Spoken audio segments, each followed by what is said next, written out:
Ladies and gentlemen, a very good morning and a warm welcome to the Centre for Army Leadership here at the CAL. My name is Lieutenant Colonel Langley Sharp, SO1 Leadership at the CAL. Webinar number 5 in our current series. As I say every week, for those of you that have not joined us before and you wish to have a look at our back catalogue of webinars, speaker series and conferences, please do go to our YouTube channel where you will find them there for your entertainment. 2 weeks ago, we were joined by the Army Sergeant Major, W1 Gav Patton, who spoke to us about junior leadership.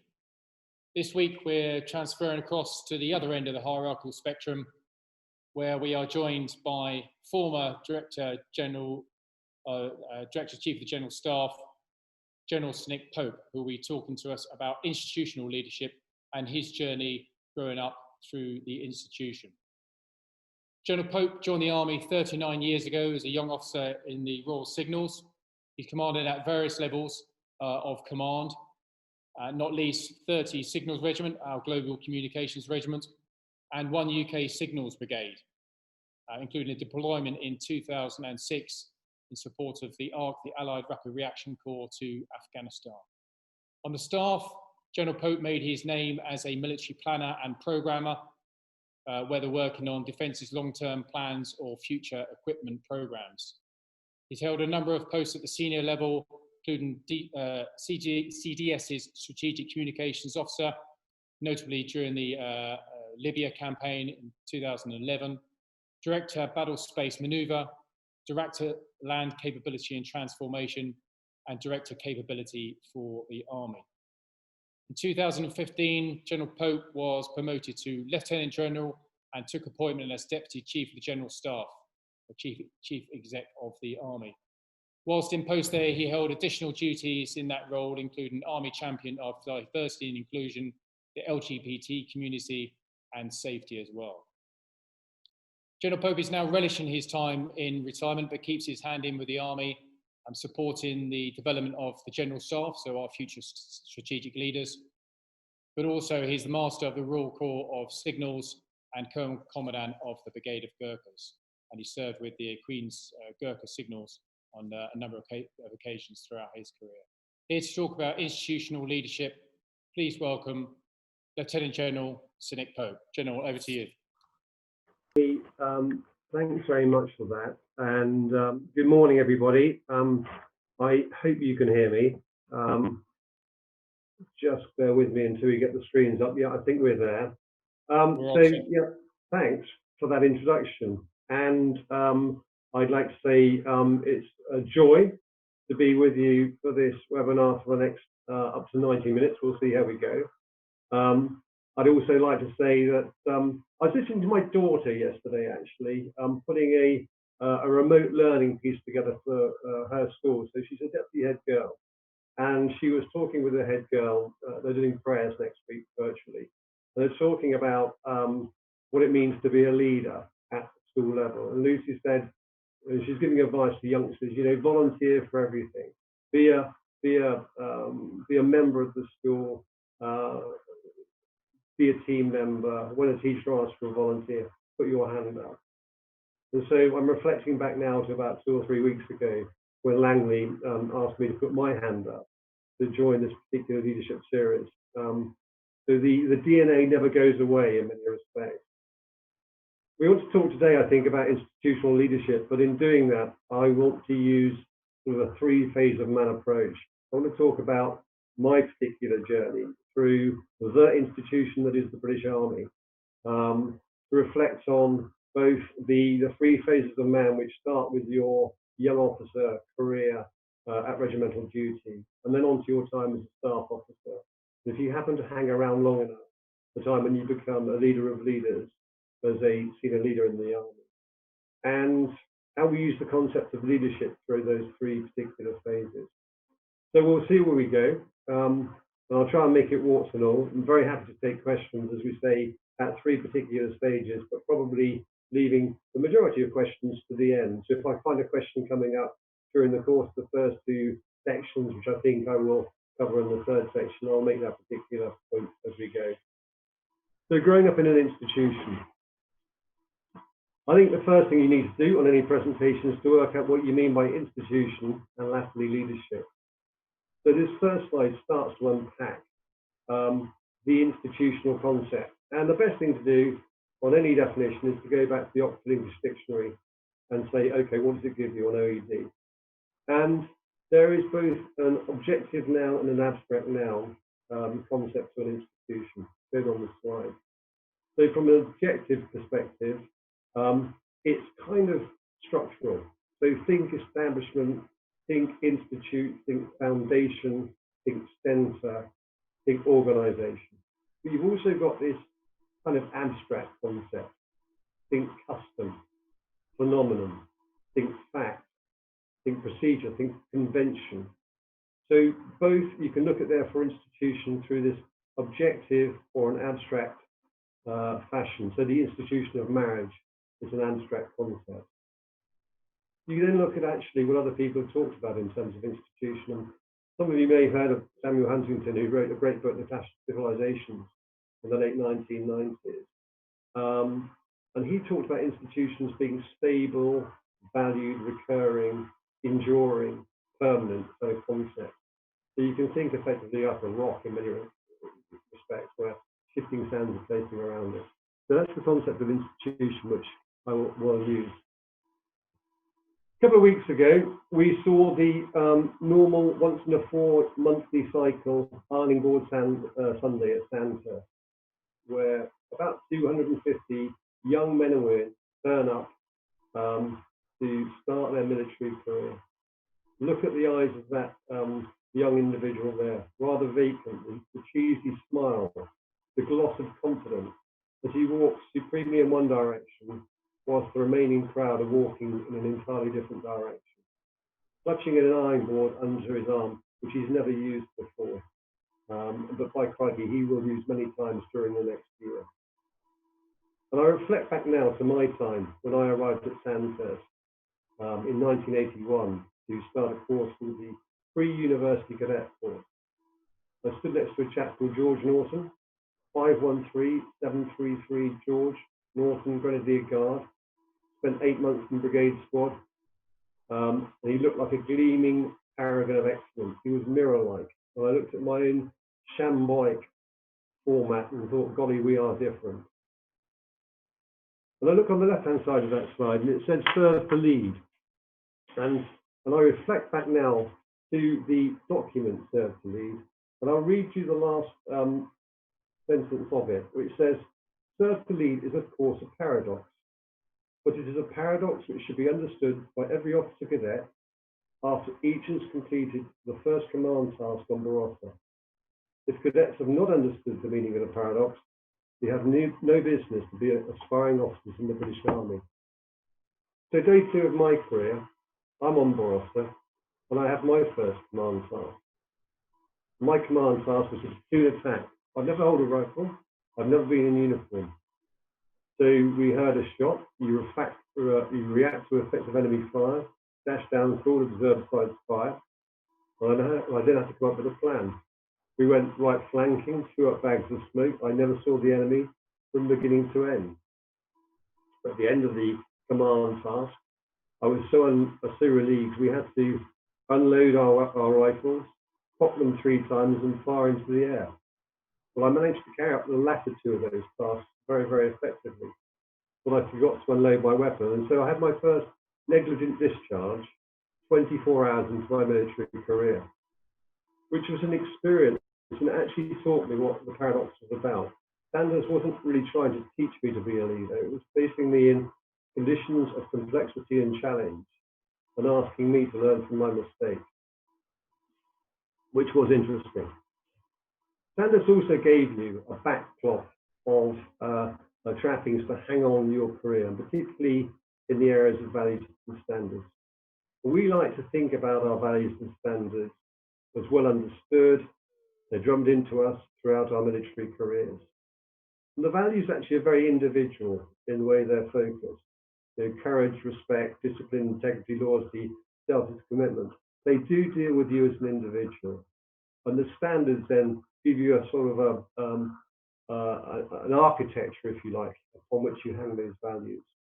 We like to think of them, I think, at times, and I've certainly used in various presentations that I've made about our values and standards being unique to the British Army, and the thing that sets us apart from the rest of UK society. But actually, when you think more deeply about that, that's not necessarily the case. I mean, look at the Scout Law, for an example here. The same context of trust and loyalty, of belonging, of courage, of self-respect permeate through the Scout Law. So again, an organisation there that actually has values that are placed very, very much at the individual level. So what's different about the military then in the terms that it uses its values? I think I would say the thing that we have, which nobody else signed up to, is this idea of an oath of allegiance, but also the concept of unlimited liability. You add those two factors, the values that we talk about. Now you're talking about a values-based society and a values-based organisation, which probably is unique.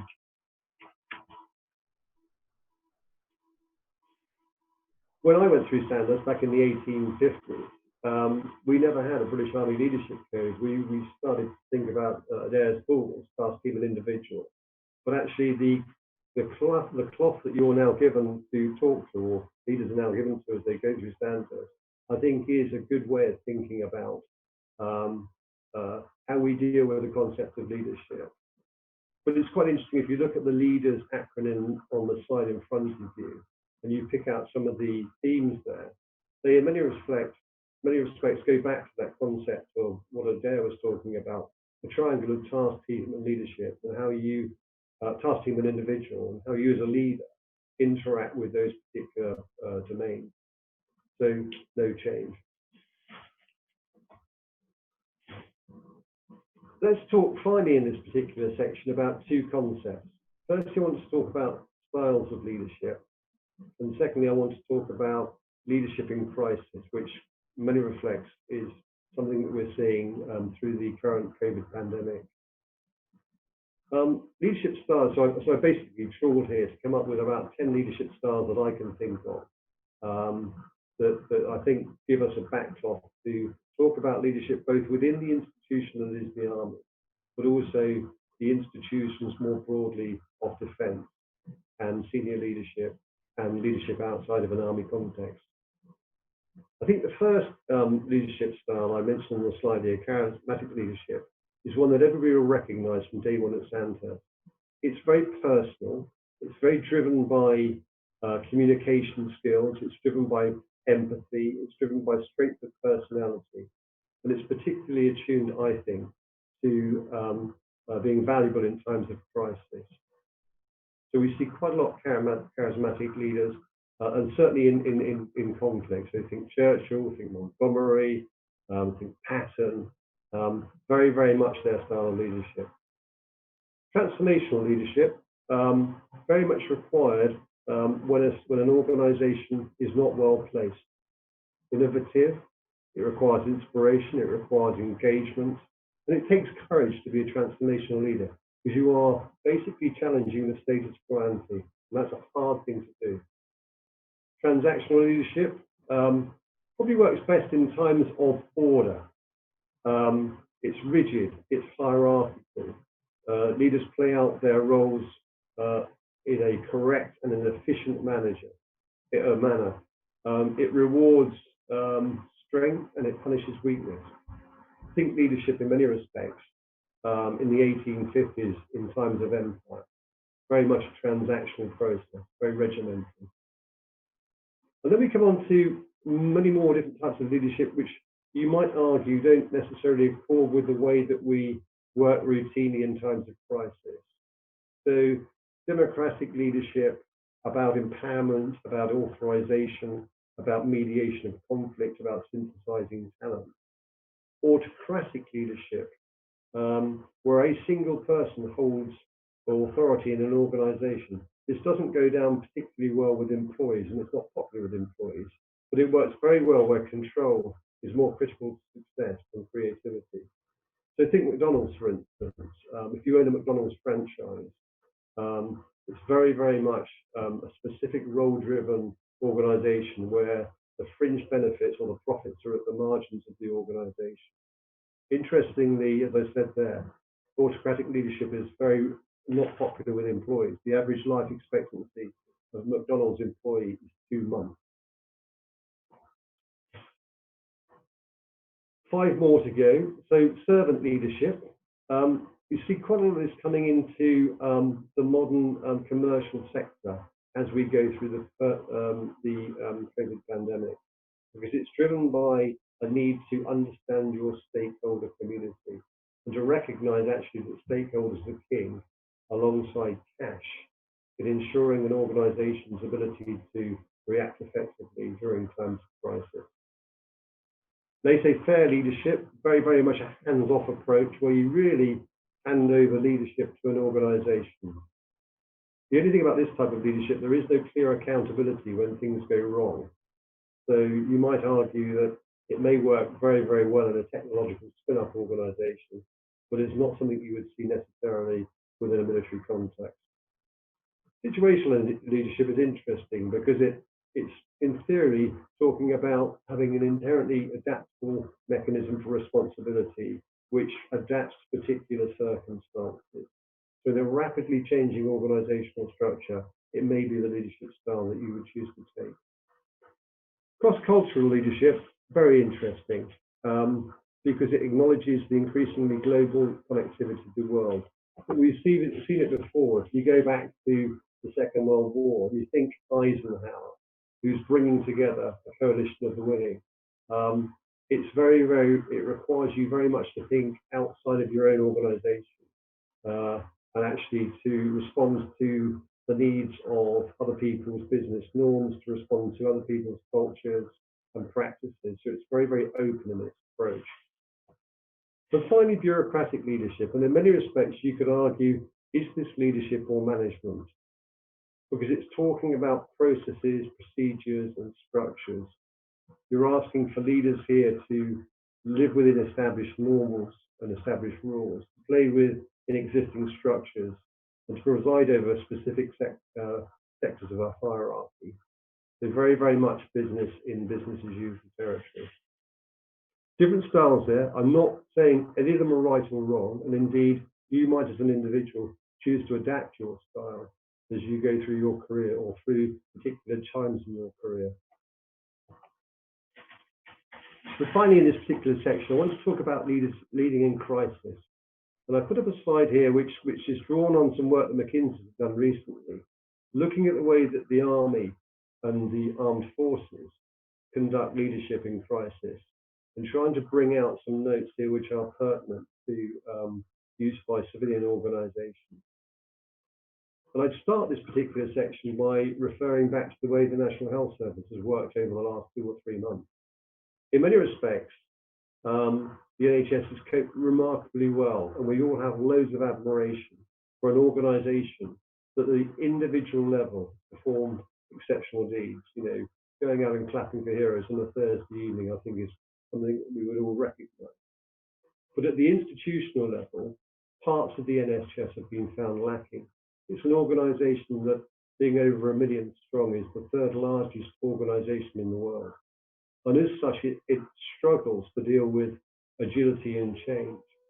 It's found that some of its processes, notably its procurement procedures, its distribution procedures, its inability to prioritise, its inability to be agile, have caused it to have problems in some of the effective delivery of an effective response to COVID.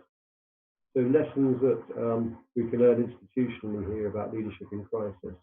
And McKinsey talks to 6 or 7, 6 on the slide here, of the lessons that it believes the armed forces and the army carry out particularly effectively, which are useful to broader commercial practices. First and foremost, accounting for human factors. This is about people, it's about understanding your client base, it's about understanding their personal needs, and it's about being empathetic and realizing the needs of the institution probably are outweighed by the needs of the individuals within it. The second, we'd all recognize, plan some more, and watch for escalating problems. I think it was Eisenhower who talks the fact that the act of planning itself was more important than the actual plan.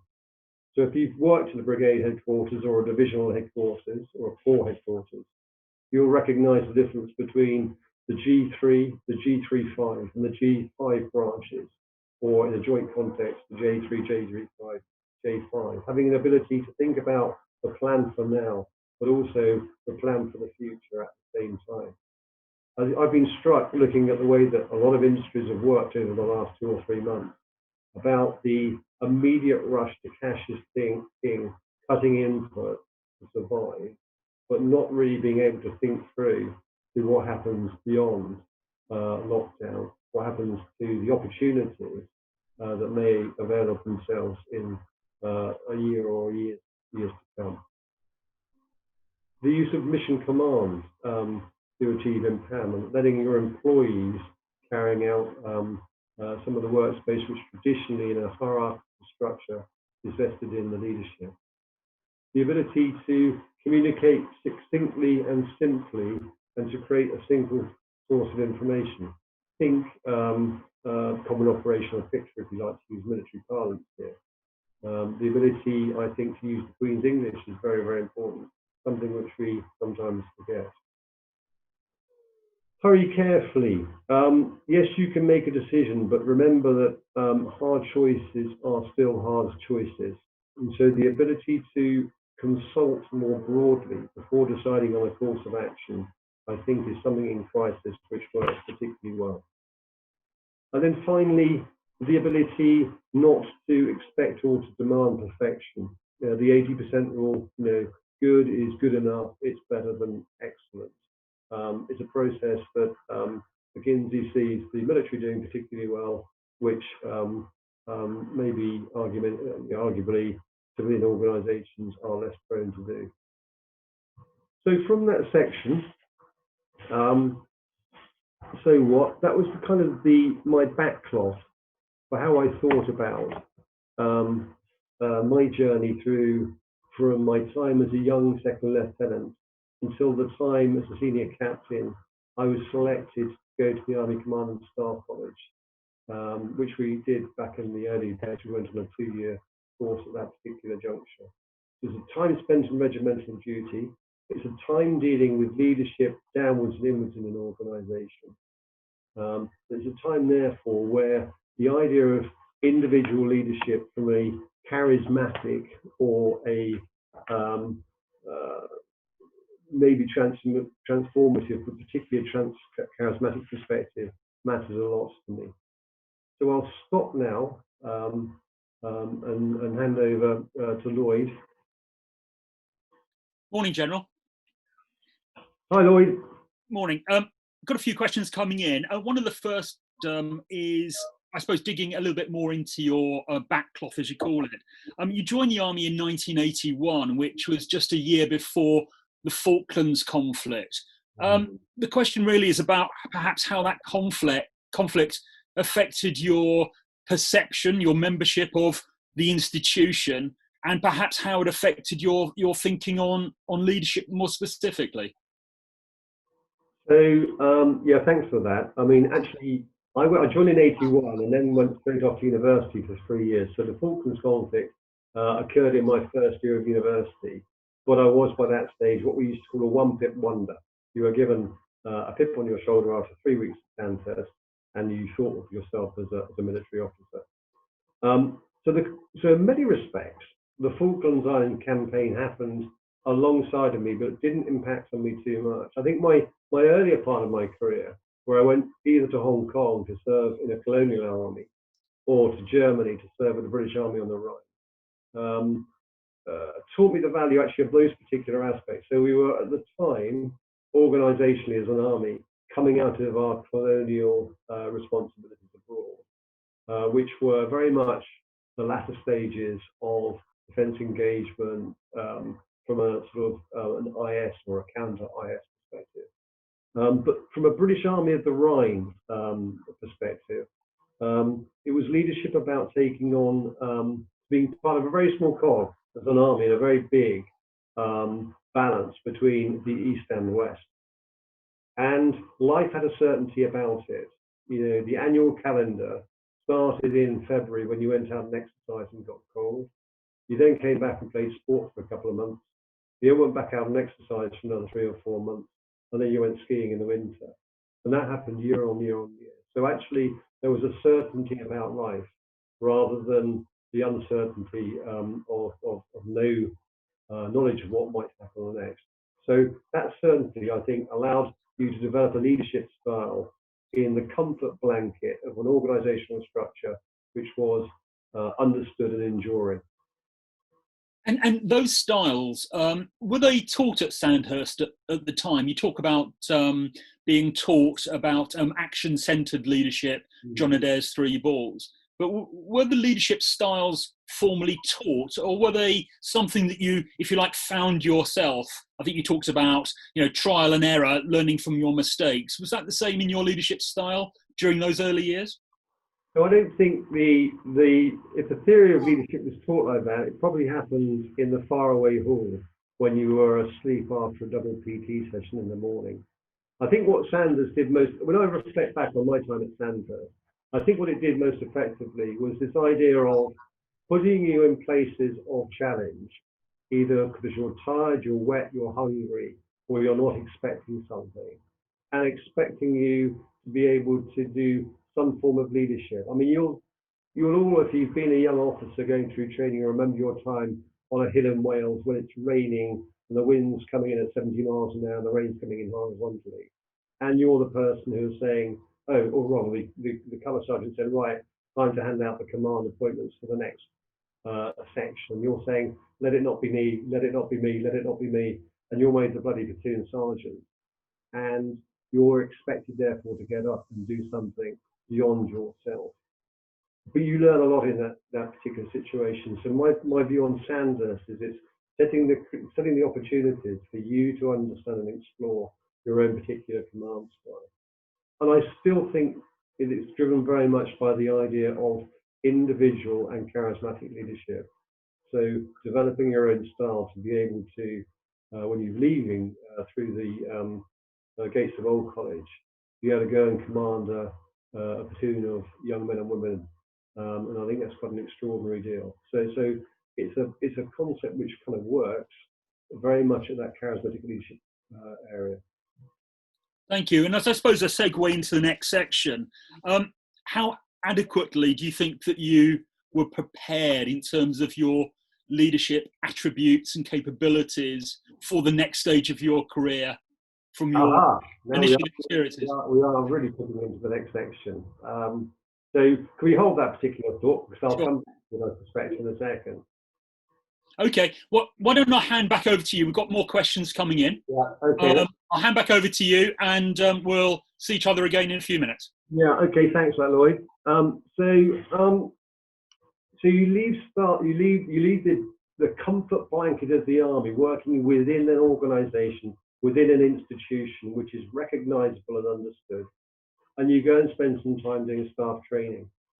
As I say, back in my time, and to a lesser or greater extent the same now, we were taught on our staff course at Sandhurst and at Shrivenham to think about selecting the next 7 or 8 chiefs of staff for the armoured brigades and the armoured infantry brigade, and the infantry brigade that existed in those particular days. So that, rightly or wrongly, the commonly held view was the idea and the output from Sandhurst, from Staff College, was Chief of Staff Brigades, and the course was configured in that direction. I was posted to London to a job title that I had no clue what it meant. SO2 weapons, RPRB2, AUS program. Extraordinary. And I arrived in London, having never really lived in London, or certainly not worked in London before, and having not worked outside of the army as an organisation, to the building in front of you, to the Ministry of Defence. And you look at that building, which overlooks the River Thames, just down from the House of Parliament, and you walk across from Waterloo Station towards it, and you're struck by, now I go back to the word institution, the organisational aspects of that word. You've got this big monolithic Stenorian building. It's dominating. It sort of dominates its place on the River Thames. It's large. its scale is massive. It houses 3,500 individuals. So the scale of the organization is massive. Back in the 1990s, there were sister buildings in Northumberland Avenue and St Christopher's House spread across London as well. So you have this idea, suddenly you've been transported from looking downwards and inwards into an organization to being a very small cog in a much, much larger organization. The job title itself I found interesting because it took me some time to unpack what the heck it meant in the first instance. But it became, I was no longer a name, I was now returned to being a number or an abbreviation. So in many respects, you've been depersonalized.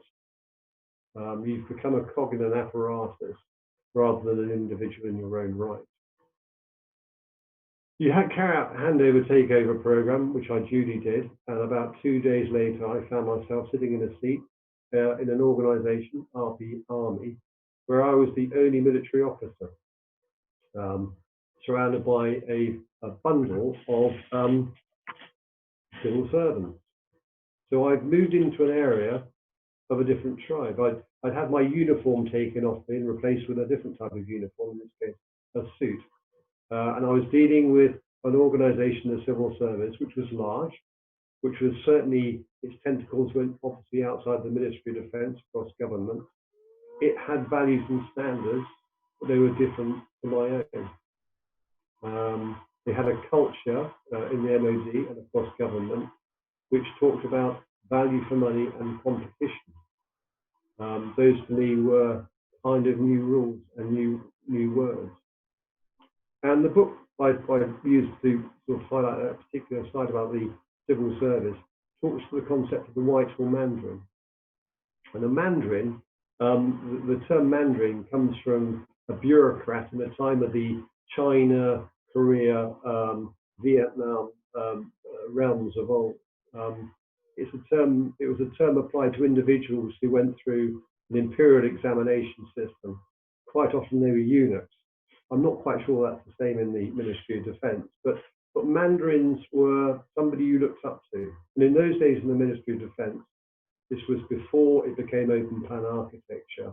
You had a building where on the 6th floor, you had these enormous oak panelled doors with the second permanent under secretary written on them. And behind those doors was an outer office. And then behind the outer office, there was the MA, or the permanent under secretary's assistant, the private secretary. And then through a different door you went into this great big office. It almost felt like the Emerald City in approach as you operated within it. And so the idea of a hierarchy was very, very apparent in my early times in the building. And I took myself back to my roots at Cambridge, where I studied badly. I was not a good student, but I did economics and particularly sociology as my degree. And the chap on the slide here is a guy called Max Weber, who was at the time, when I was an economist anyway, he was a reasonably eloquent and famous and respected German sociologist and political economist, who was one of the founding fathers of the ideas of theories about the development of modern Western society. And Max Weber had come up with a concept about an iron cage, which described the increasing rationalization inherent in social life, particularly in Western capital societies. So Weber had this concept of individuals being trapped in a system which was based on technological efficiency, rational calculation, and control. And in many respects, the MOD felt like that to me.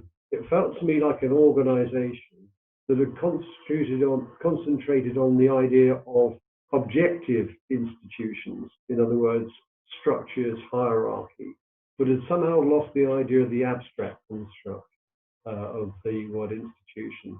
There was no personification of individuals from my perspective at that time. And I'll take that a bit further. So what do you do when you step into an organization like that? You're presented with a language which you don't understand. So you're no longer using army vernacular, you're using words and meanings and phrases and acronyms which are pertinent to a different organizational structure. And you need help to navigate your way around that system. In those days, we had a thing called the MOD telephone directory. And I know that's a picture of Yellow Pages, but the directory was pretty much the same size. But inside it was an organizational diagram of the department. And it was like the Rosetta Stone. It gave you a translation mechanism to understand what your job did and how it related to other people's jobs. It was absolute gold dust. And funny enough, when I look at either DII or ModNet or CHOTS, the predecessors of both of those systems, we kind of lost that ability to understand an organizational structure when we lost something like the MOD telephone directory. That was a bit of a deep rabbit hole. By the point when I looked at the MOD and looking back thinking about my time in it now, I realized that it had a number of challenges. The first one was it had a tension really between whether or not it was a Department of State, like the Treasury or the Home Office or the Foreign and Commonwealth Office, or whether it was a military headquarters. So the tension between military hierarchies and civil servants and ministers was evident in the way that the organisation was configured. And you might argue 'twas ever thus and 'twill ever will be. But running two particular functions out of one headquarters is tricky. The second challenge it faced in many respects was what I think Francis Fukuyama referred to as the end of history. So the end of the Cold War, the collapse of the Berlin Wall, the idea of moving away from a threat-based organisation where you were configuring your forces to meet the Third Shock Army coming over the Russian border through the Sylvester Gap. That went away. It was an unknown known. We replaced it with a bundle of unknown unknowns. So this move from a threat-based organisation to a capability-based planning structure was tricky. At that time, McKinsey's came into the department and said, you're not particularly well configured to handle the ability to think in a capability-based organisation because your governance system is based on 3 single service groupings, the Army, the Navy, and the Air Force, and they will not enable you effectively to do C4 ISR or logistics planning. You need to centralise, and in so doing, you can make a 20% reduction in your planning manpower. So we duly did that, and we created a thing called the Equipment Capability Customer, and we empowered more the Chief of Defence Staff and the Vice Chief of Defence Staff. We disenfranchised the Army, the Navy, and the Air Force back in the early 90s.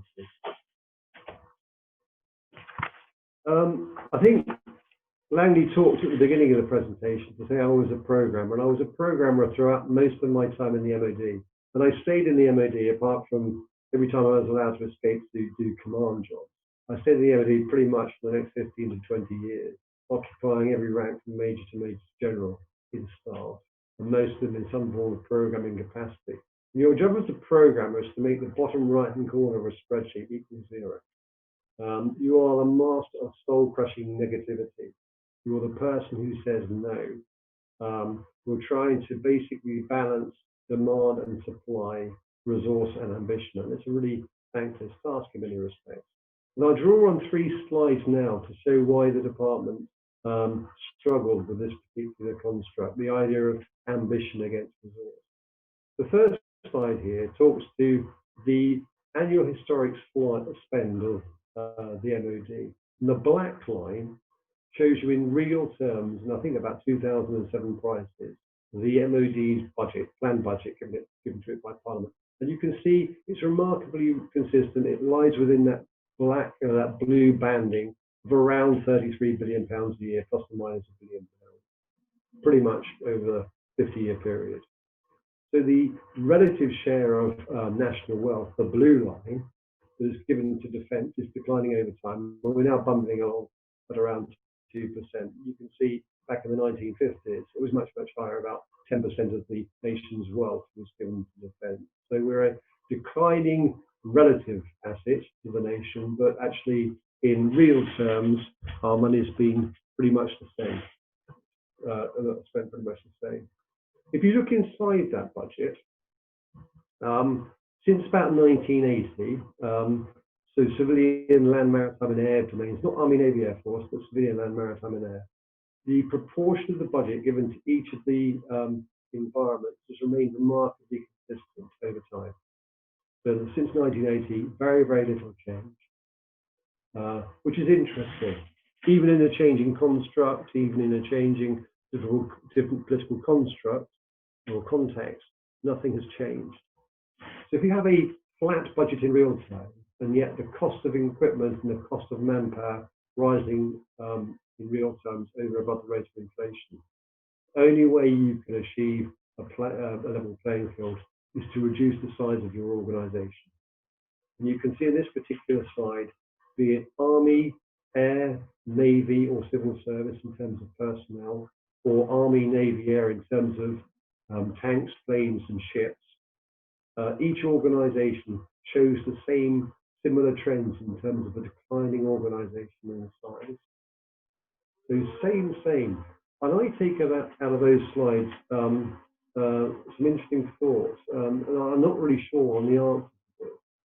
Was the institution, we deal with a declining ability to spend money as an institution by reducing the graphic equalizer of the Army, Navy, and the Air Force at the same level? Or actually, was the institution incapable of changing the amounts of money given to various parts of the organization, be it personnel versus training or equipment, or Army, Navy, and Air Force? So is there some form of institutional conservatism built into the structure? Or was it a deliberate design action to make sure that each part of the organization stay relatively the same? So 15 years later, we were struggling as an organization to deal with the fact that we couldn't balance demand and supply. Every year, the MOD was getting more and more pressure from the media as an organization that was failing to balance its books. The chap called Bernard Gray came in to look at the way we carried out our procurement system. And Bernard, who ended up as Chief of Defence Materiel down at Abbey Wood, came up with a report which talked to four factors. He talked to the difficulty of making difficult political decisions. He talked of a level of ambition which was out of kilter with the resources available. He talked to the short-termism of the government. And he talked to the fact that each year the department was given an in-year allocation of resources, which the permanent undersecretary, as the accounting officer, had to balance precisely. And Bernard thought that was kind of nuts, but it was a system given to us. So he laid on the table a report which was quite scathing. That report was then taken on by Deloitte, who came in and did their own report about what the MOD failed to be able to cut costs. And they came up with 5 points. Really 5 or 6 points as to why it couldn't do it. Firstly, the organisation was fragmented. Deloitte pointed out that the responsibility, accountability, authority structure wasn't understood well across the organisation. They saw no real sign of harmony on the RA2 matrix. They talked to tribal warring, so the Navy against the Army against the Air Force against the Navy. They talked to a defence board which wasn't really set up and configured to deal with both change and business as usual. They talked to this idea of inadequate performance, the idea of not a my watch mentality, so people coming into the organisation, maintaining a job for a couple of years and moving on without making a decision that counted. And the idea of poor data collection and management, where have we heard that before? They talked to laborious management practices, the idea of compromise and mediation, and the 80% being good enough, not being vested in our processes. They talked to the fact that policy and strategy were sometimes not aligned to execution. You've only got to go into the MOD today to look at the way the flaws of the MOD work. The fourth floor being operations, the fifth floor being politics, the second floor and the third floor being money, the sixth floor being people, to realize actually the structure of the organization may not be best configured to deal with aligning execution with policy and strategy. And they talked to an outdated people model, so siloed thinking, a generic system which basically privileged generalists above specialists and poor career development. Again, things which are still probably pertinent in the 2020s. And I had a couple of themes on top of that, if I may, which are my kind of takeaways to close out this particular section. Firstly, a defence programme that was planned over 10 years, a 5-year parliament, a 2 or 3 year defence review or comprehensive spending review process, an annual budget, and a week being a long term in politics. If you're thinking of making decisions when you've got different timelines which affect you, it's very, very hard. Let's finish this section with some takeaways. Let's end the section in many respects by what happened next. So Deloitte had made its report, and the defence said, okay, what are we going to do about this? And they've ordered a chap called Lord Levine, Peter Levine, to come up with a look at the way that the defence was configured. And Lord Peter basically came up with an analysis which said, your model is flawed because it doesn't empower the right level of the organisation. By centralising 15 years ago, you've taken too much responsibility and accountability and authority off those parts of the organisation that are responsible for delivery. And in so doing, you've disincentivized the organisation. You have made the Army and the Navy and the Air Force pressure groups, and you need to trust them and empower them to carry on and do their own business within a budget. So Levine argued for decentralisation, and in so doing, take another 20% cut in the size of the planning organisation. And so, as I finish my time in the MOD, I take away some lessons from it. Firstly, the idea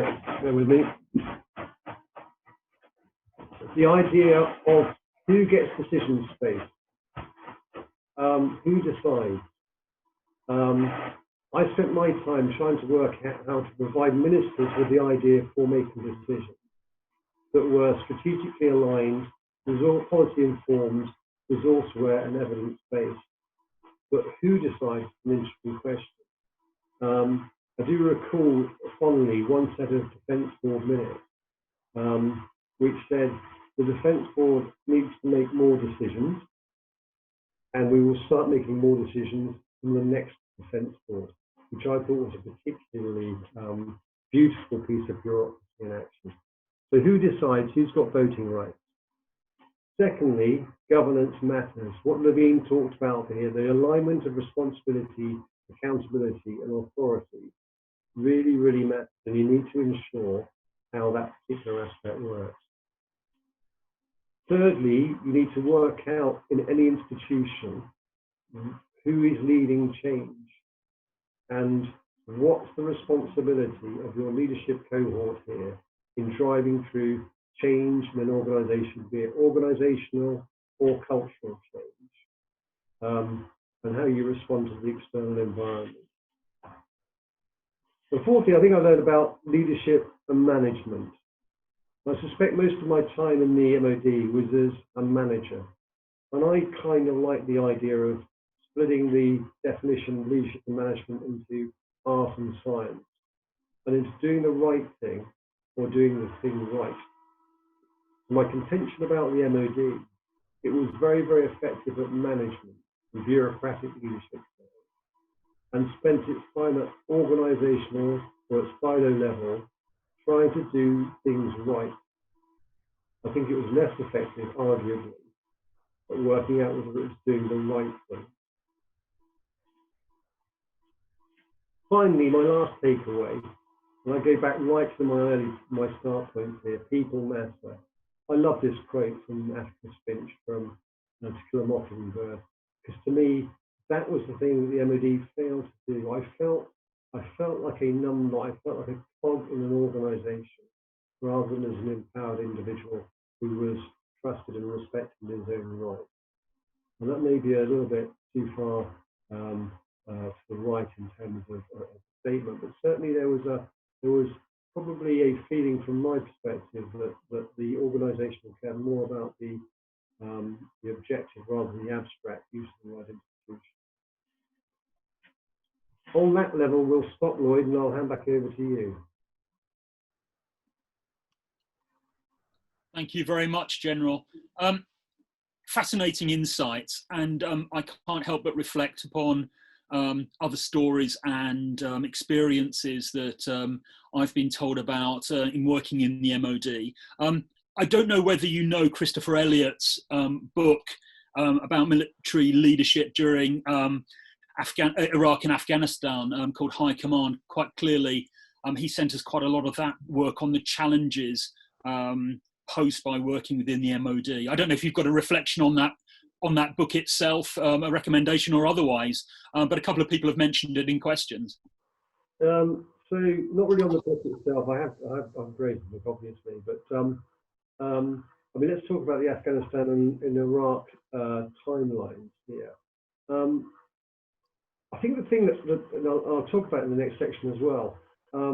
It's very easy in retrospect to stand back and talk about judgments made on a particular time. It's very difficult at a particular time where a number of people are coming up with different stakeholder perspectives. And I'll talk about stakeholders in part 3 to try and balance them. I'm always taken back to Kipling's quote about, if you can keep your head with all about your hallucinations and blaming it on you, you can trust yourself. When all men doubt you, but make allowance for their doubting too. I love those lines because ultimately you're now talking about who makes a decision and for what purpose. You've got a clamour in modern society for the something must be done brigade, and it's very easy therefore to go into a decision which is sometimes rushed or ill thought through, which hasn't been fully described. Whenever you make a decision, well, there will be people who are doubters or blockers or advocates of a different point of view. And I suspect you could argue that what happened throughout that period was a decision-making process, partly driven by political necessities, both in the UK, but also more broadly, partly driven by military expediency and military ability to do things, partly driven by a media presence and a media organisation that was demanding action. So if you add those sort of stakeholders together, you realise that it's a very, very complex and complicated environment where you're making decisions based on partial information. So, I lived throughout the organisation at a time where ministers decide based on advice given to them. And the job of the department and other organisations then is to respond best to that advice. So scrolling back a little bit, perhaps I could repost the question that I ended the last section with. You've talked about some of the complexities and the challenges. When you're entering that new challenging environment, how well prepared were you through your life experience, your training, your education to deal with them? And how much did you find that you were trying to react on the hoof and you're having to bring yourself to this sort of complex environment and solve the problems? So if you go back to the early 90s, we never talked about knowledge, skill and experience. We never used the phraseology we talk about today. And certainly, I think the tool sets that we gave individuals in the early 90s to do the jobs they were expected to do were probably less than they are today. So today, I think we're more aware of the need to train people for specific roles and to give them, if you like, a comfort blanket or a tick. So you've got another Prince course, or you're a member of the MPLA, the Major Project Leadership Academy, which means that maybe we are spending more time now thinking about the types of training that individuals need to carry out a particular role. I suspect and maybe it was always the case that throughout the post-war period, individuals were left to get on by dint of their own individual capabilities. So the ability to learn on the job and to adapt to new requirements, which I think was something which was kind of taken for granted. So I go back to my point, my staff training that was carried out at Camberley necessarily was training people to be chiefs of staff of armour brigade. It wasn't necessarily training people to work in a larger organisation or institution. So what did you do yourself during this period to develop yourself as a leader? Were there things that you could pass on as sort of recommendations and tips to others? So you're working not so much as a leader at the organisational level now. So you've spent your time up until you go and do your first staff job as a leader, looking downwards and inwards and into an organisation. I think you spend the next part, your time as an SO2, SO1, and thereafter, as more of a, you've gone back to being, rather than a big fish in a small pond, you're now a small fish in a very big pond. And actually, you're now dealing with not just an institution, but a number of institutions, because you're having to recognise the fact that you're not a master of your own destiny.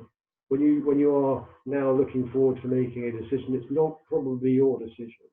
You're trying to influence somebody else to make a decision on information that you impart to them.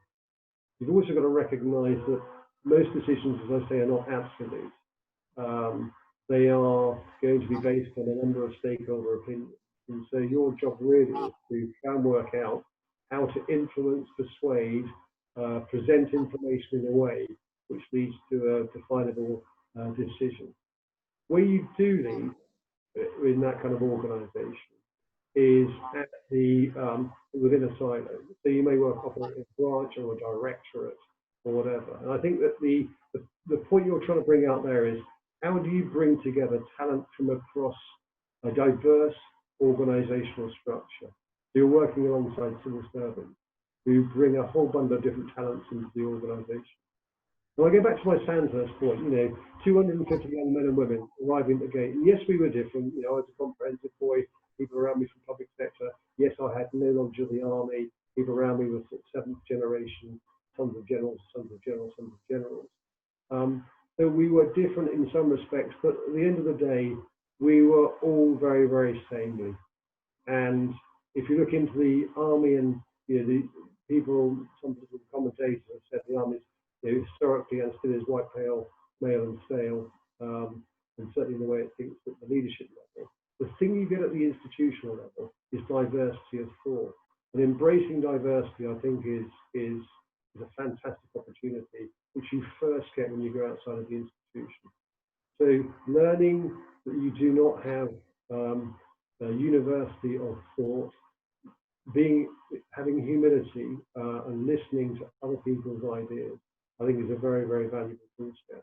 And then you come into the last stage of your career, where you go back into leadership, senior leadership responsibilities at various levels. You can take those tools which you're learning in management and reapply them in the leadership area. Thank you. And you talked about moving into the MOD and the challenges therein, leading on the staff, leading civilians, the mandarins, if you will. How much did you change your leadership style to be able to do that successfully?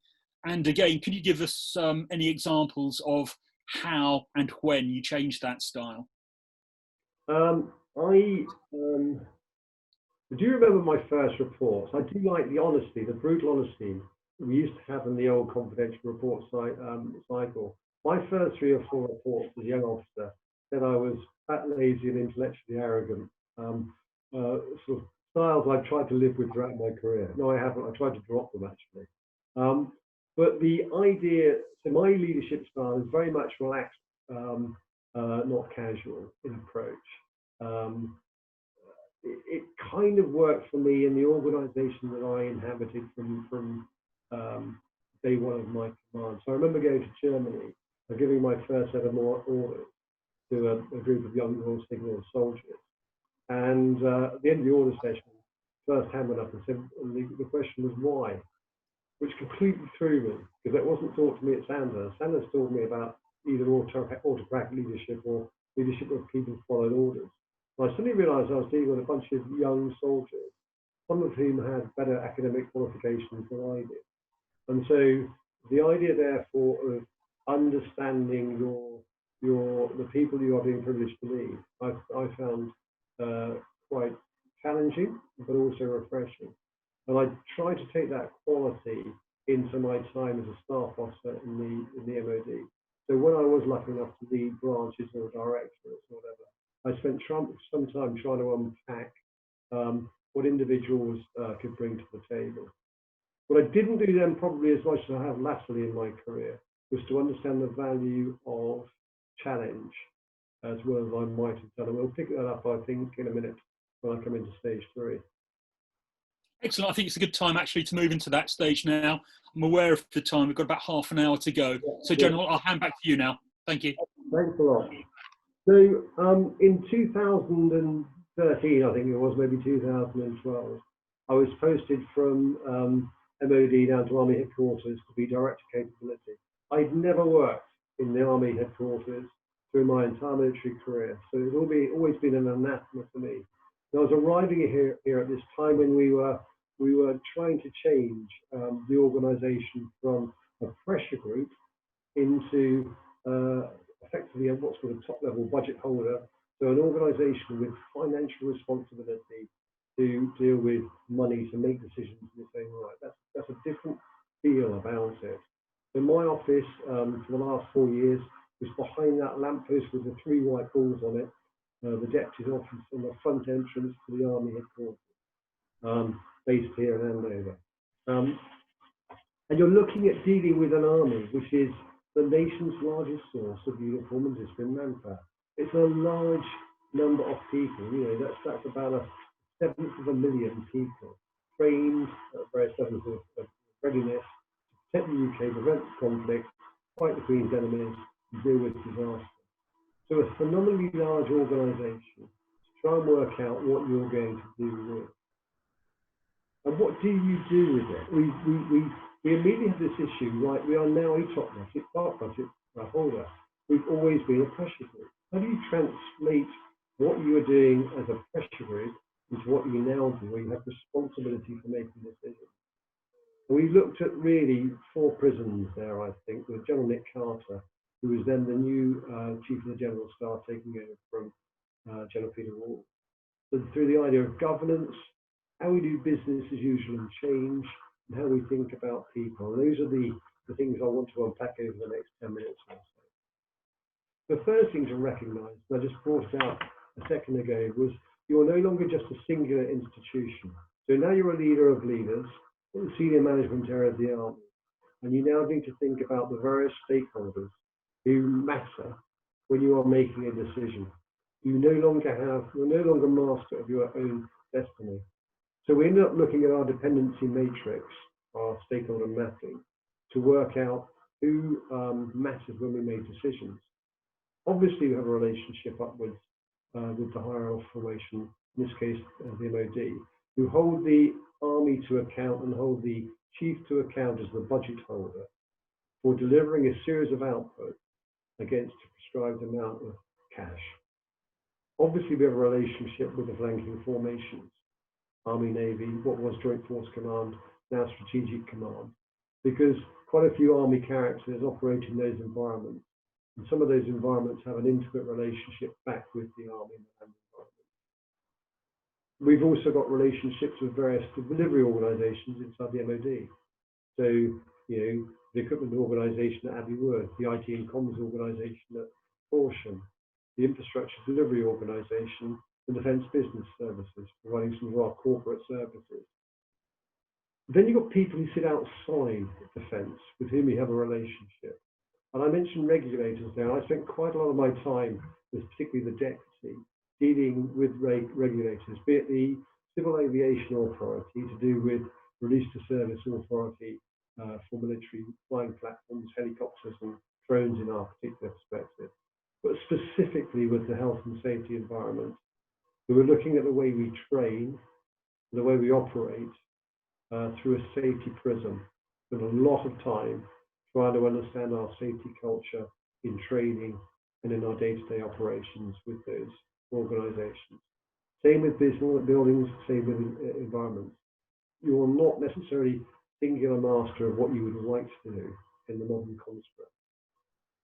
There's a relationship with the nation. There's a relationship with the regions in the nation. And there's a relationship with the media. All of those are important factors to consider in decision making. But finally, there are international relationships, either armies to armies, most notably with the American Army, but not exclusively so, but also with international institutions, be it the UN, be it NATO, be it international fora. So it's quite a complex environment that you play within. Having looked at the stakeholder communities, you're then going to work out how you run an organization. And we use the direct, develop, deliver, generate, operate map given to us by Defence as sort of a blanket to hold our mechanism together. And General Nick tasked Tim Robinson with the Army Board to go away and come up with a structure to enable him to command and control his organisation, the institution that was the Army. And he looked down the four-tier approach, and apologies for some acronyms on the slide, but at the top end, in the direct space, a kind of a DCGS, CGS, ACGS sort of territory. In the develop, deliver, direct space, those characters in the developed space, adding in the finance director, director of resources, and the capability director, who with ACGS kind of formed a triangle to do the day-to-day activity at the three-star level. And with a chap in London now called DENC, Engagement and Communications, Director Engagement and Communications, very much as you like the Ford officer, OIC Ford headquarters in London, but now very much doing reputation and branding and communication as well. And then some delivery two-stars, silos if you like, delivering a support, information, infrastructure and personnel, but also individuals who are a member of the board. So they're operating in their own silos as directors of organisations delivering output, but they're operating as board members to give challenge across what the organisation does. So that's the Army headquarters model, and then outside the Army headquarters, some delivery organisations in the generate and operate space, so Field Army and Zen Command in our territories. It's interesting looking at the way styles work here. General Nick's style on this particular time was to act in many respects as chairman and as chief executive, because he felt at the time he needed to expand his energies, transforming the way the Army operated to fit this new top-level budget structure, to think through the prism of efficiency and delivery and transformation. So he had a very flat command structure where he combined an Army board and the Army executive delivery organisation into one. So a lot of people sitting around a table as an Army was trying to change. During the current chief's time, I think the Army's moved slightly differently. You now a split structure with an Army board, which thinks really at the leadership level about, are we doing the right thing? And then an executive board under Krista Kell now looking about, are we doing the thing right? So you've split the organisation into two there. Different styles, neither wrong, neither right, just different styles.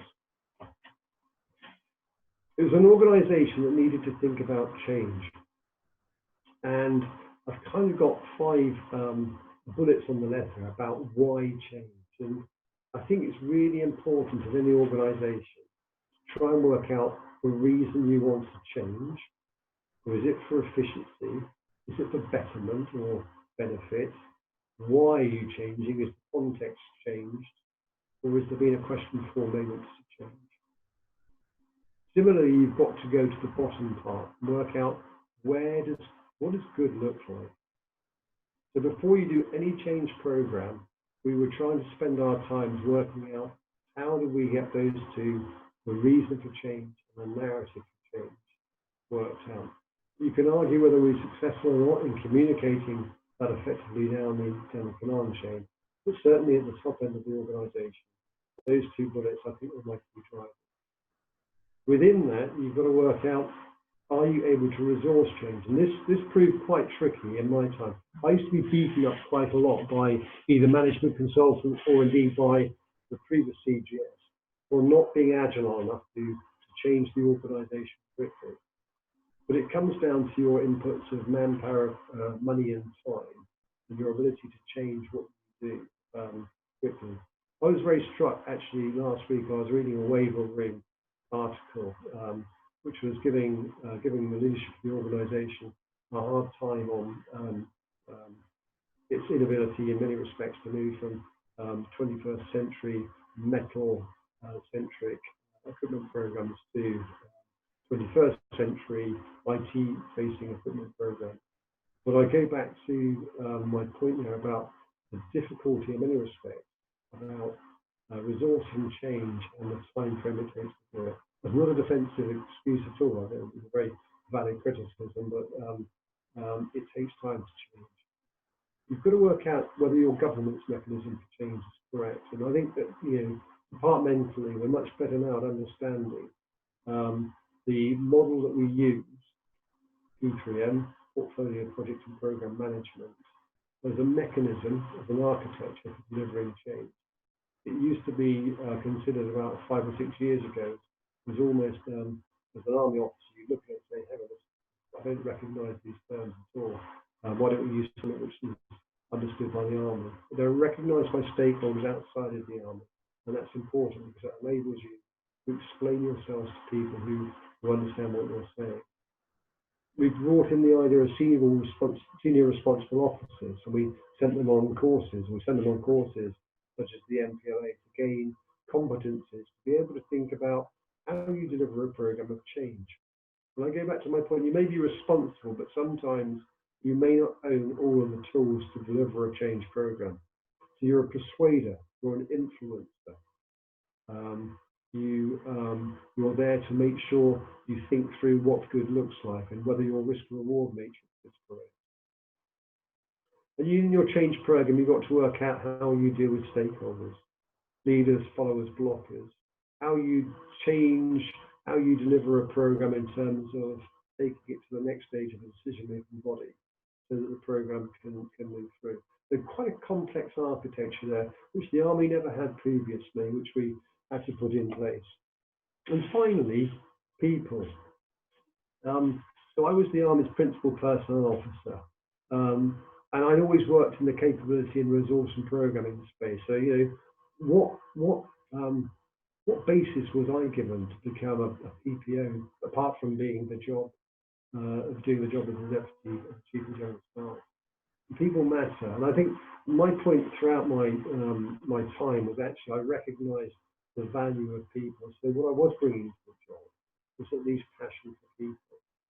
And on the left-hand side, you can see the sort of the breadth of activities that you are being brought into in terms of trying to generate change from diversity and inclusion through to change of terms and conditions of service, be it the future accommodation model, or the offer for new joiners, or flexible engagement system, or how you deal with the Armed Forces Peer Review Body on reward, or operational awards and medals, medallic recognition, or talent management, and think Project Castle now, or Program Castle. Looking at health and safety through a policy prism. We were bringing in ideas to do with training physically much more sensibly. From a mental perspective, I spent a lot of time trying to work out how to inculcate and develop a more resilient organisation that was more aware of its mental health strengths and weaknesses, and to develop mechanisms to deal with some of the challenges we face in that area.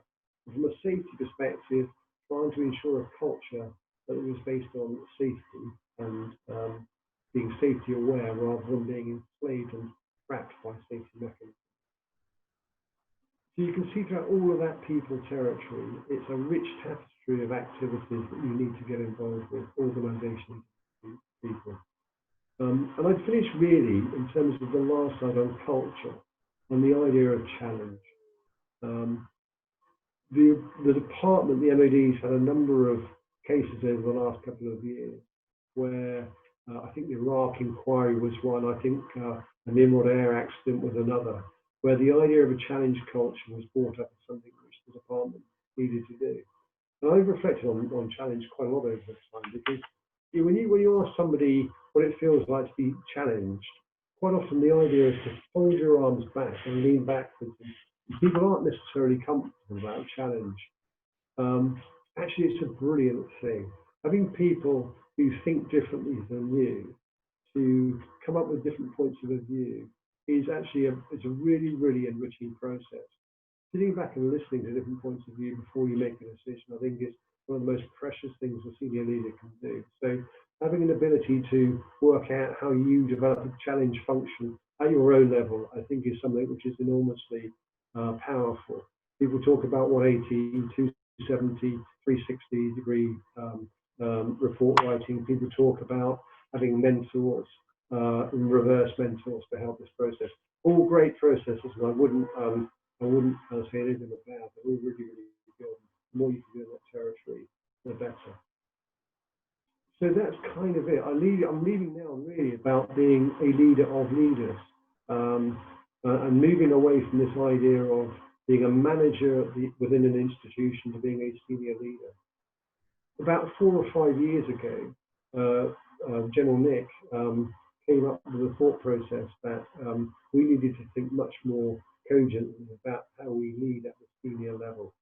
And he put in place, or we put in place, a couple of courses based out of Sandhurst, the General Staff course and the Army General's course, seeking to get into this space to start to talk to people about how they might think differently now that they are leading leaders rather than just being leaders in their own way.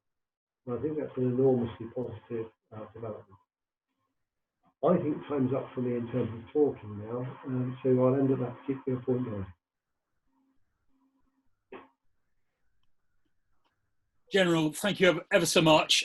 We've got about 12 minutes left for questions, and excuse me if I sort of rattle through quite a few. Yep. We've had so many come in.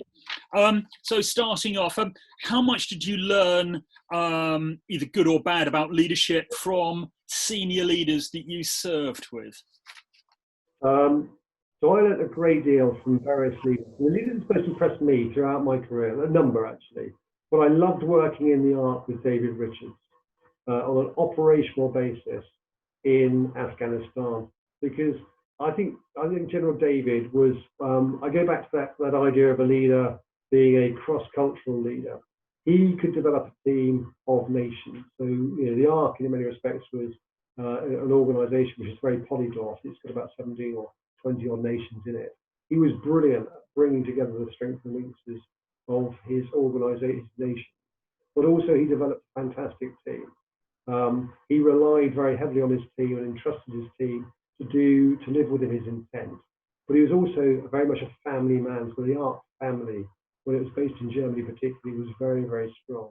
So he recognized the value that spouses and children and dependents brought to the organization and fostered an approach there. So if I was to take one person I've really, really enjoyed working for and use him as an example, that would be one. I actually also would take the example of General Nick Carter as a second example, in terms of his ability to do transformational change. General Nick's got a penetrating intellect, which enables him to think through change very, very powerfully and to understand exactly what he wants to achieve. And so his idea of transformational leadership, I thought was particularly impressive. So those are the two examples I'll give you. And I'll give you one further one, if you like, which people may not remember now. So I'm a young officer in Germany. I'm a lieutenant, and my brigadier, my brigade commander, a chap called Alex Harley, who was a gunner, who ended up in the Adjutant General. My wife had our first child, and she got a letter from a brigadier, from my brigade commander, a one-page letter congratulating her on the birth and wishing her all the well for the future. And I thought that was a remarkably fantastic thing to do. I mean, God knows how he had the time to do it. I don't know how many letters he wrote, but to get a letter like that from a brigadier when you're a young lady, I thought it was an amazing story. Thank you very much. So moving on to the next one, and this is a question that has been asked many times in different ways. A very long career. What has been your greatest leadership challenge, would you say? And maybe that is something that may be very personal to you in terms of your own personality and abilities, or it could be a specific situation. I've had questions around all of those particular sort of facets of the question. Any So thoughts? I'll give you two actually. I mean, both one's an operational one and one's an organisational one. And I think the operational one would be arriving in a difficult operation environment where you're trying to work out how to fundamentally change the way the business is run. So Afghanistan, right, we took over from I think it's the Italian Corps headquarters, and their connectivity from a comms perspective down to their divisional headquarters was non-existent. So how do you change and influence an organisation which is inherently conservative, in this case NATO, and the NATO planning process? If you think the UK planning process is bad, Crikey in NATO, it operates deliberately at the speed of the first nation, which means it's very, very difficult. How do you change a planning process quickly to enable you effectively to deliver something with command one? So there was a challenge function there which was mega big, and that was a great challenge. And I was lucky enough to have a fantastic team around me who helped me out and bailed me out on that one. So the leadership there, challenge which I enjoyed. I think leading the Army's change program, I felt was both personally very, very satisfying, but also really, really frustrating, because at the Army level, it's very difficult to work out how to focus ambition when there is so much change going on. I never felt I really got on top of balancing ambition and resource effectively. I never thought that I developed a process that enabled the Army to be adaptable and agile in the way that I was trying to make it.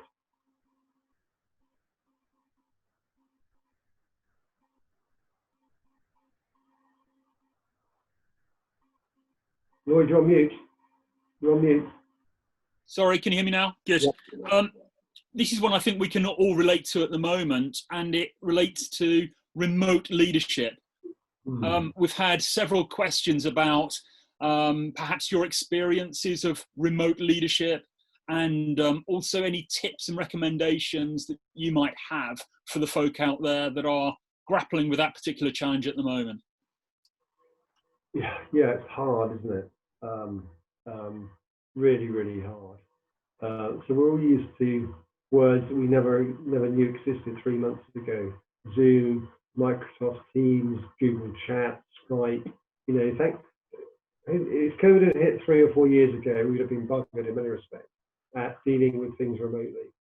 So, you know, these kind of webinars or Zoom conference calls are fantastic things which enable you to develop some form of structure, but they don't replace human contact.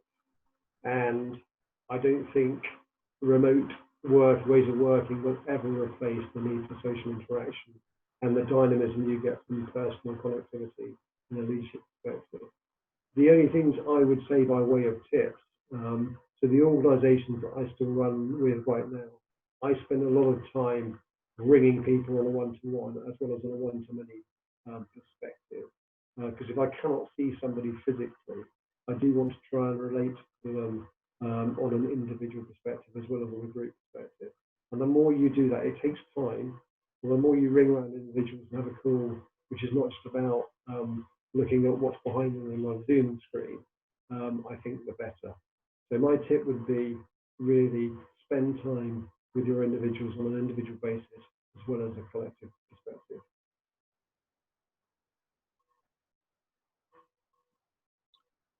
And one that comes from Nepal, from the Gurkhas. They've asked a specific question relating to the next generation of Gurkhas, but I'd like to widen that out to the British Army. How do leaders prepare to lead the next generation? Fine. So we talk about we're moving now into a more IT savvy, more socially aware, more digitally enabled way of working. And in many respects, you could argue that COVID has moved us further in this direction than we would have been had COVID not happened. I see it in the school perspective where our children are very, very comfortable now at seeing remote learning as part of what they do. Certainly in schools that are capable of doing this. And I see it across the army and the armed forces, where elements of the organisation, those lucky enough to have decent connectivity, carry on quite effectively in a remote fashion. And I think that's going to be part of the DNA for the future. I think wherever we go in the years ahead, you're going to have to work out how you grapple with both leading on a personal basis, where you can lead by grazing in a coffee queue, and leading on this kind of remote basis. And so I think part of the complexity of a future environment is going to be trying to work out how you manage an organisation both at distance and at close quarters, and also trying to manage a community that is very, very comfortable with new digitally enabled capabilities. Both of those, I think, are really interesting challenges. I'd go back into the organisation of it. So we talk about, as I said, 39.5 years service, so I've been around for donkey's years. The average length expectancy in service of an individual who joins the army is around 7 years, and indeed a lot leave earlier than that. So we're talking about also how you deal with a different bundle of skill sets across an organisation. Some people who are joining, grazing and going, and some people who are joining and staying for much, much longer. And I think the Army is going to work out a mechanism to do that really effectively through the prism of what we're calling Castle. If Castle works really, really well, and we start to think about talent development for everybody, not just those who are emotionally talented, I think that's really powerful tool, and leaders will need to work out how they get involved in that process. This is going to involve continuous personal development for everybody, enabling individuals themselves to have responsibility for their own career development, their own career action. That's an enormously an empowering process. Go back to those ideas of leadership. It takes you from being a charismatic leader much more into the servant leader and the empowered leader space. That's a whole bundle of different types of skills that you need to try and develop individually, so that you're thinking about others and your stakeholders much more than you are about strategy. Thank you. Penultimate question, General.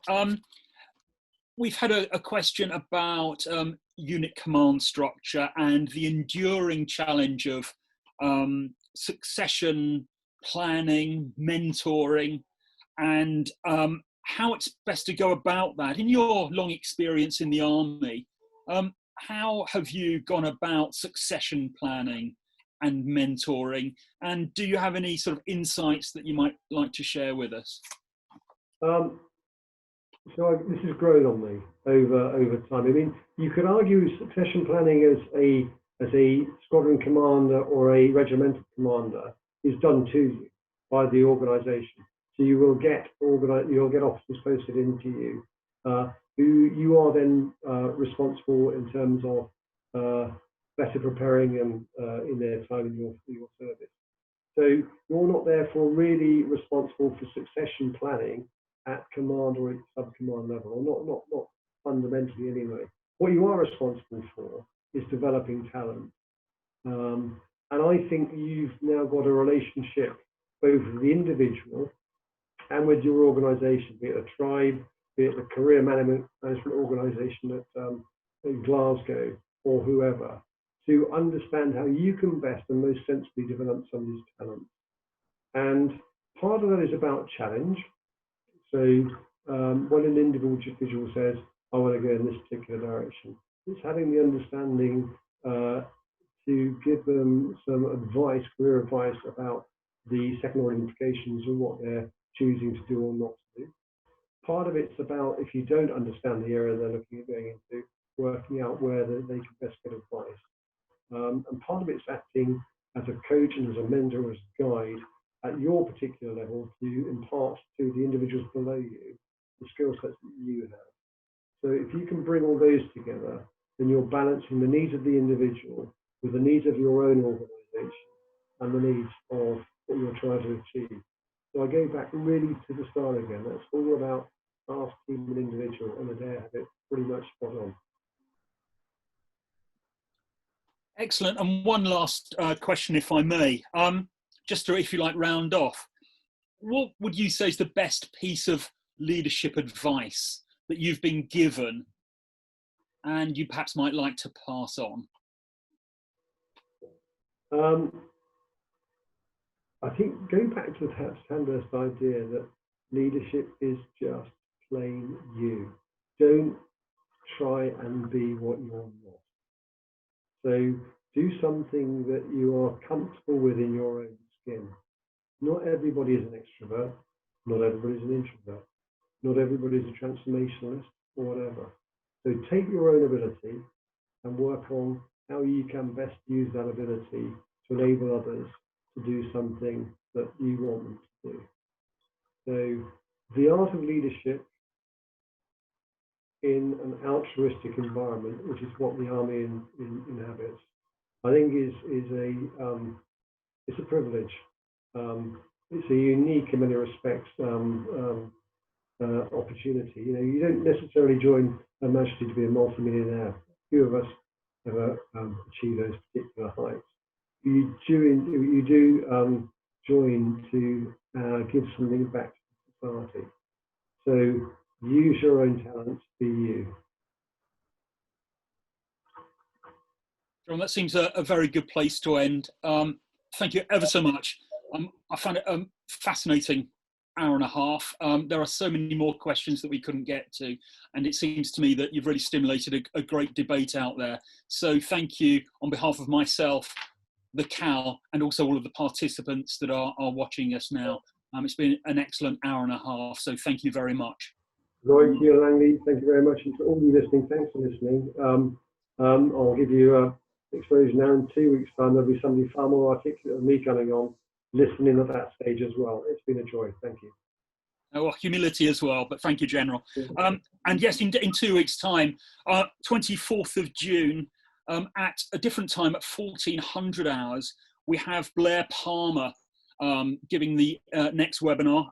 Blair is a former BBC journalist and producer, and she's now a top executive coach, and she'll be talking about leadership today and tomorrow. So we hope to see you all then. General, thank you once again.